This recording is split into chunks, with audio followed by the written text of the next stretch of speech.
Hop. Bonjour, bonsoir à tous. Aujourd'hui, on va parler du film Demon Slayer, le train de l'infini. Je l'ai vu 2 fois et je l'ai trouvé 2 fois incroyable. Désolé pour le son qui est dégueulasse, mais j'avais la flemme de faire une vidéo qualitative. Désolé pour ma coupe de cheveux qui est dégueulasse, mais je vais au coiffeur dans 2 jours. Je voulais aussi dire que ça fait 2 jours que j'ai vu le film, du coup je suis plus objectif. Je vous informe que Demon Slayer est un de mes mangas slash animes préférés. Peut-être que son scénario est basique, peut-être que c'est un shonen classique, mais pour moi il est chaleureux, les car designs sont magnifiques. Bah j'aime beaucoup, magnifique, je sais pas, mais les car designs sont incroyables. La couleur est juste géniale, et dans l'anime c'est encore plus qu'incroyable, plus que génial parce qu'il y a l'animation, la couleur vraiment, parce que là il n'y a pas de couleur, c'est un noir et blanc, c'est un manga, et en plus la musique qui est incroyable. Je souhaite vous dire aussi que cette vidéo contient beaucoup de spoil. Vous devez partir tout de suite si vous n'avez pas vu le film ni ou pas lu le manga. Parce que dans quelques instants, je vais dire que Rengoku est mort. Voilà, si vous n'étiez pas parti, tant pis pour vous. Du coup, je vais commencer par dire le début et jusqu'à la fin, les défauts que j'ai trouvés dans le film. Alors, parlons du début. On voit le contrôleur qui arrive, qui contrôle les billets. Et là, quand Tanjiro se réveille grâce à Nezuko, là il fait oh, ah c'est vrai qu'il a une odeur bizarre, mais au début tu pouvais pas le savoir qu'il avait une odeur bizarre, t'as un putain de pif. Du coup, pour moi, pour le scénario, ils auraient dû faire genre que l'odeur est tellement infime que même Tanjiro l'a pas senti avec son gros pif. Ensuite, les rêves. Ils ont tous un rêve par rapport à leur personnalité ou par rapport à leur histoire qu'ils ont changé. Genre Tanjiro, son rêve est incroyable. J'ai pleuré quand l'enfant a fait Tanjiro, Tanjiro, c'était trop triste. J'ai déjà commencé à pleurer au début parce que c'était horrible de voir sa famille en vie pour lui. Je trouve, je me mettais à sa place par rapport à lui parce que moi je sais que lui ne savait pas encore. Par contre, le rêve de. Pour certains, le rêve de Rengoku n'est pas un rêve. Pour moi, c'est un rêve parce que moi je rêve de mon passé dans mes rêves des fois. Mais du coup, ils ont profité pour qu'il y ait un flashback. Un vrai flashback. Alors qu'ils auraient dû peut-être prendre du temps, enlever des combats ou diminuer le temps de combat pour mettre plus de flashbacks pour qu'on s'accroche plus au personnage de Rengoku. Du coup, voilà, c'est un défaut. Et je trouve que le rêve de Zenitsu et de Inosuke vont très bien avec leur personnalité. C'est très très bien. Ensuite, je regarde en dessous. Les enfants. Pourquoi ils les ont pas tués pendant qu'ils dormaient? C'est ce que disent certaines personnes.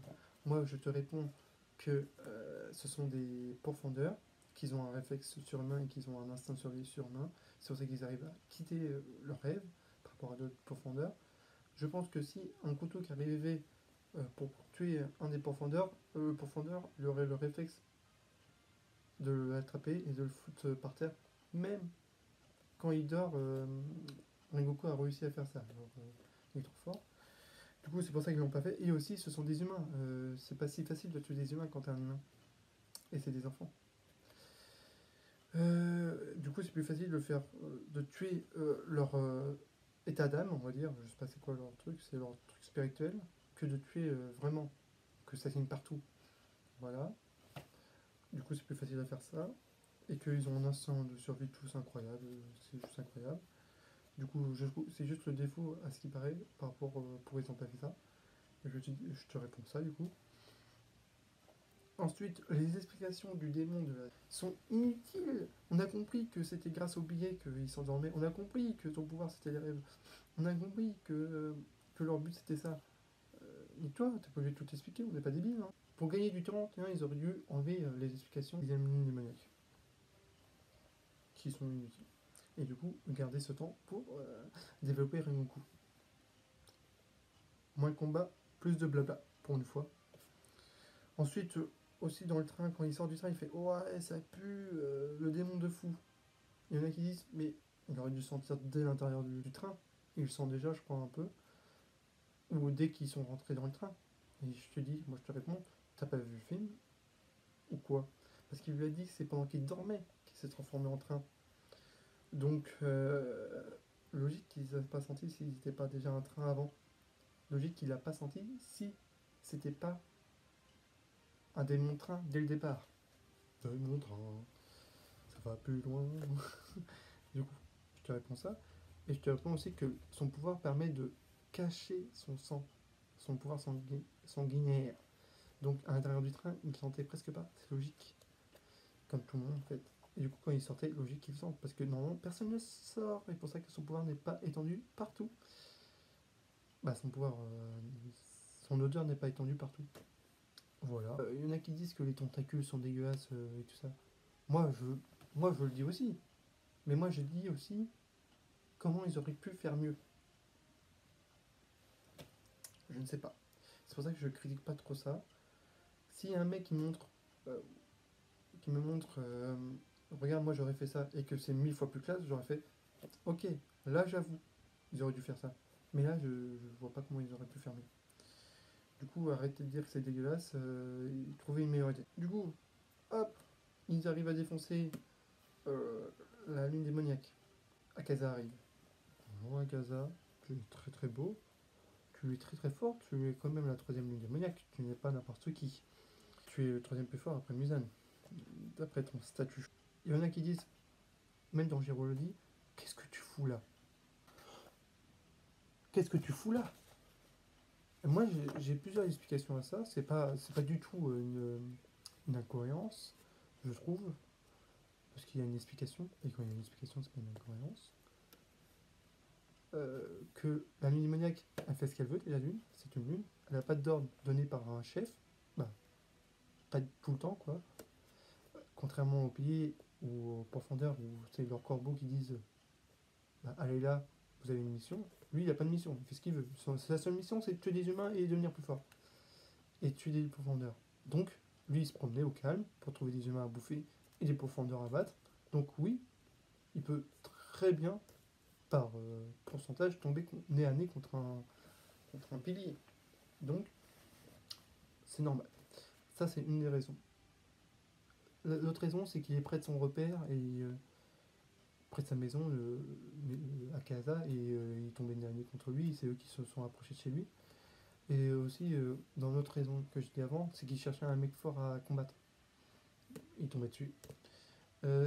Et aussi, autre raison, ça peut être très bien Muzan qui lui a ordonné d'aller là-bas, grâce peut-être à son pouvoir de vision qui voit à travers les yeux. Peut-être, je sais pas s'il l'a, j'ai oublié s'il avait ça, à travers les yeux de la sixième lune démoniaque, et qui lui a dit il y a Tanjiro ici, va le défoncer, et il y a un mec ultra fort, il y a un pilier de la femme, va le défoncer aussi.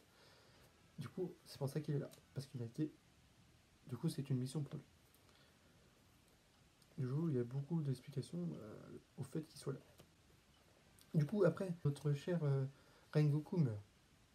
Pas tout le monde pleure, je comprends. Moi, je pleure. J'ai pleuré dans le manga, en lisant le manga, et j'ai pleuré en regardant le film, parce que je suis euh, une victime. Du coup, je comprends pourquoi tout le monde ne pleure pas à la mort de Rengoku, car il n'est pas assez développé dans le film. Ils auraient dû, comme je l'ai dit tout à l'heure, raccourcir le temps dans le train pour mettre pour que le petit Rengoku il parle plus et qu'on comprenne plus à quoi il sert, à quoi il vit, euh, qu'est-ce qu'il aime, à parler de la bouffe. Ouais. Voilà. Donc ils auraient peut-être dû plus se développer pour que plus les gens s'accrochent à lui, s'attachent à lui plutôt. Du coup, je comprends pourquoi tout le monde n'a pas pleuré. Et pour que tout le monde pleure, c'est sûr qu'ils vont pleurer. Ça aurait été de faire une saison.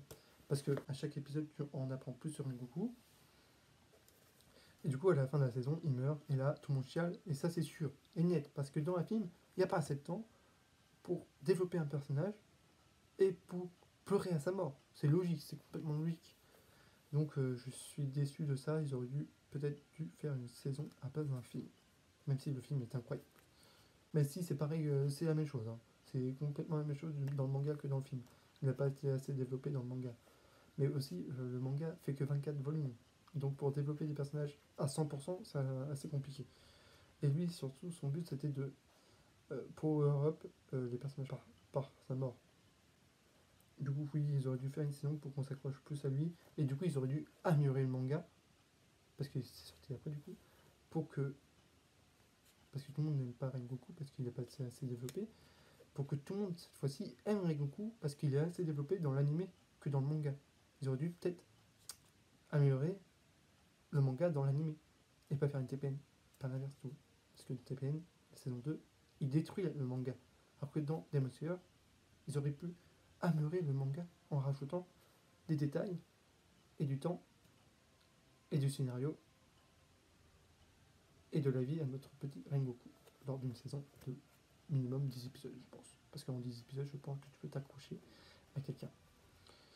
Du coup, le plus gros défaut que je trouve pour ce film, c'est que ça soit un film et non une saison, parce qu'il n'y a pas eu assez de temps pour développer notre cher Rengoku. Et que ça soit un film fait que pour ceux qui ont regardé Demon Slayer. Si c'était une saison, tout le monde aurait chialé à la fin de la saison. Dernier épisode, Rengoku meurt. Attendez la saison 3, du coup, parce que ça aurait été la saison 2, pour que vous chialez encore plus aussi. Parce que Rengoku sera là dans la saison 3. Alors que dans le film, on dirait que... Ouais, voilà. On dirait que sa mort a passé à la trappe. Genre, c'est bon, c'est fait, on l'a fait tuer en 1h35, on n'a rien à foutre. Ah ouais, de fou. Dans la saison 1, on prend bien son temps. La mort d'un personnage important, on y va vite. Hop, on met ça sous le tapis. Saison 2. Pour moi, même s'il a beaucoup de défauts, c'est mon arc préféré, parce qu'il y a un Rengoku dedans. Et je trouve c'est trop stylé, le pouvoir des rêves, même s'il n'est pas trop fou dans le manga. Et que Akaza est trop beau et trop fort. Et du coup, oui, c'est mon arc préféré, même si la saison 2 est assez cool. Le pays du son a beaucoup de flow. Et j'espère que ça va être super bien. Après, c'est de voir la saison 2. Mais là, ils auraient dû faire une saison avec ça. Parce que pour moi, là, du coup, avec 2 jours après, j'ai l'impression qu'ils ont fait passer ça sur la trappe en mode hop, on y va, on n'a pas le temps. On n'a pas le temps de développer des personnages et en plus qu'ils meurent directement après. Alors que, ah putain, une saison, ils auraient dû faire une saison. Et aussi, je voulais dire que j'adore tellement ce manga que j'ai trop envie de faire une suite de la fin. Voilà, c'est tout. Allez, ciao. Allez, à la prochaine pour une nouvelle vidéo.